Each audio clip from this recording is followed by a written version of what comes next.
Welcome to Hendrik de Prier, Qatar Airways Vice President for Africa, and he's here with us today to talk about the airline's expansion, its plans for Africa in anticipation of a post-pandemic recovery. Sounding very good. How are you doing? Hi, morning, Sarah. I'm doing well. I'm visiting here in cold South Africa, so yeah, it's been the first time in 2 years that I managed to get back home. We just launched Zimbabwe and Zambia last week, so I was like literally 30 minutes away. So I thought, no, I must come down and at least see everyone. Let's jump right in. What is Qatar doing to grow its agency business at this point in South Africa and the Southern African market?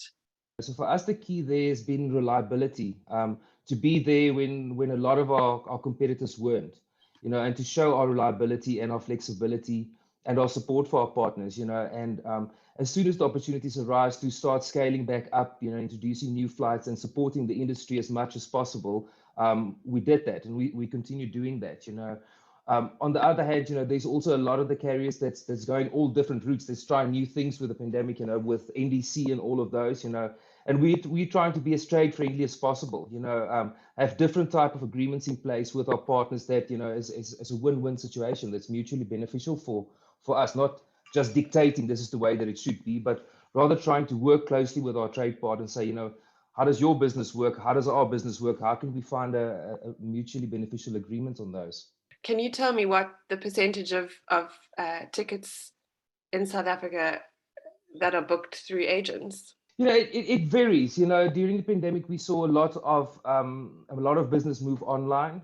For obvious reasons. A lot of the companies were closed, or they were temporarily closed. But it started scaling back up again. We're sitting roughly at about 70% plus minus of our businesses coming through the trade partners. Okay.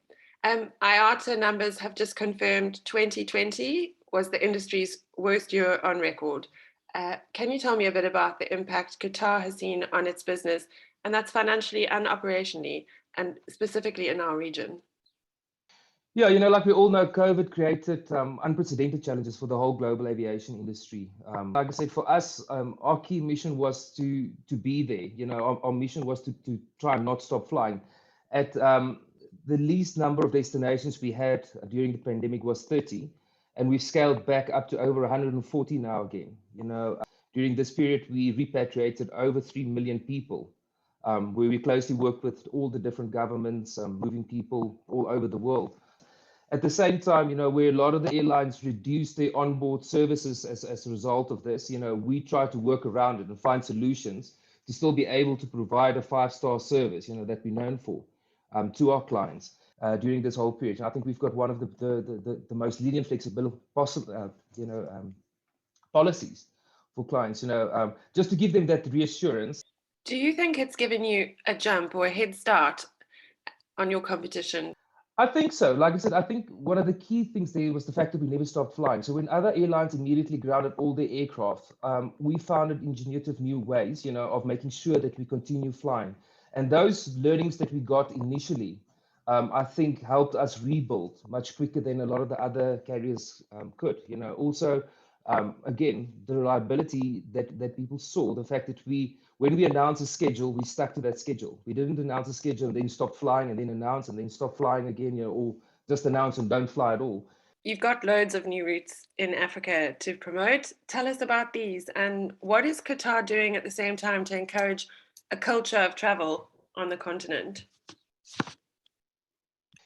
Yeah, I'm very proud to say that over the last 9 months, we've launched 6 new routes into Africa, which is unheard of, unprecedented. Where a lot of the other airlines scaled down, we moved up. Currently into South Africa, we've got 32 weekly flights, which is 7 into Cape Town, 21 into Joburg, and then there's 4 tagged beyond Johannesburg to Durban. And we've also introduced our Q Suite, which is a very special product, and all of our flights into South Africa now features the Q Suite product. At the same time, like I said, there's 6 new destinations that we've launched. Just last week, on the 6th of August, we launched Zimbabwe and Zambia to Lusaka and Harare. Prior to that, we started flying to Accra, Abidjan, Abuja, and Luanda. So it's just those opportunities that we saw.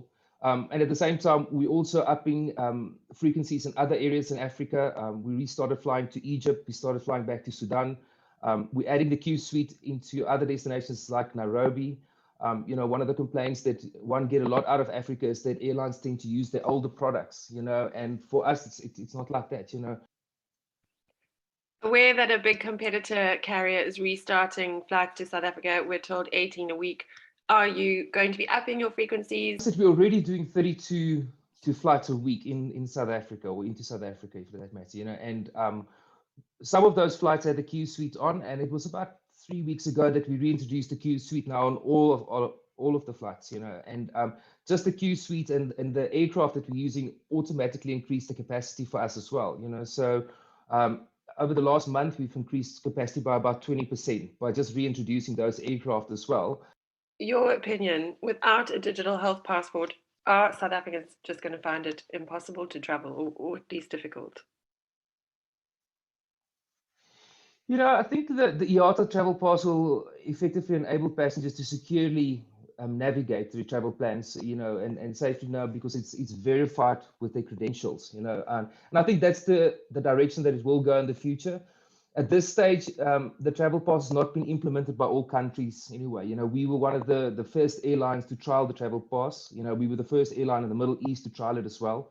And it is something that I'm pretty sure that will roll out. But at this stage, there's still so many variables. Countries open and close their borders consistently. But yeah, I think in the long term, that is definitely something that will catch on and that will have to be used. Like I said, we obviously are still at the mercy of a lot of the governments at that stage. Opening their borders. A lot of different governments have different requirements for entry. Is it PCR testing? Is it vaccination? We understand that Qatar is retiring its fleet of A380s. Can you tell us about that decision? And then what, in your opinion, is the ideal aircraft for Africa? Yeah, currently all our Airbus A380s is still grounded. Environmentally, it's just not justifiable to operate such a large four-engined aircraft, in the current market environments. It's like I said, we fly both the Airbus 350 and the 787, and I'd love both of them. We've heard recently from Fuad, your regional manager, that the corporate market is sprouting nice green shoots, especially oil and gas. What's the feedback from these corporate customers? Are they confident? Are they cautious about travel? Yeah, we've seen some interesting routings coming up over the last couple of months as well, and I think, again, like the oil and gas industry is one of those that never really stopped during the pandemic. Your mining industries as well. So you see a lot of that slowly coming back. I think there will be certain areas that will take slightly longer to recover. Your traditional MICE traffic, big meetings, incentives, conferences, those type of things might take a bit longer. But people are ready to travel again. We've really seen this, especially where there's critical travel, where there's specialist travel. The marine industry is one that we had made massive inroads during this whole pandemic, to the extent that we even launched a dedicated mariners lounge in our airport in Hamad International. So there's those key segments, those key industries that we've seen that couldn't really stop, that's rebounding. I won't say to the levels where it was pre-pandemic, but we're seeing a lot of that coming back. Interesting routes, like I said, even to the extent we're seeing traffic like from Luanda to Johannesburg, people flying via Doha from Luanda to Johannesburg, because of one choice. We are there, and the safety. So a lot of the companies will use us as an airline because they're confident that their travelers will get there safely. So there's been some really interesting routings we've seen, even into Africa via Doha, because of our offering. Hendrik de Preer, Vice President for Africa, Qatar Airways, thank you very much for joining us. It was a pleasure talking to you.